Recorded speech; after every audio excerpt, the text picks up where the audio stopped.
นี่ครับวันนี้สิมาปล่อยนกเลี้ยงนกปีกลัวบ่อขันมีแตะดินหัวแตกเบิดเนาะสิมาปล่อยคืนสู่ธรรมชาติแล้วมันเดี๋ยวเอานกออกจากกรงมาโอ้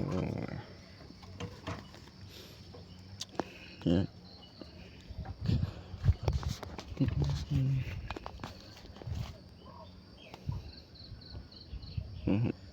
ดินหัวแตกหมดเลยนะ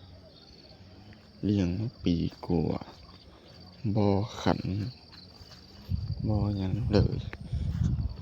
วันนี้สิมาทำกันปล่อยคืนสู่ธรรมชาตินะลูกค้าโอ้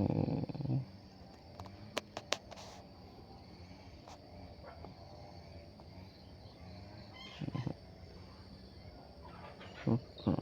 ค้า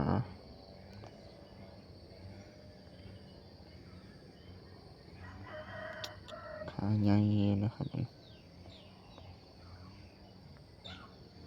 แต่บ่อขันเลยนะเดี๋ยวเราสิปล่อยนะไป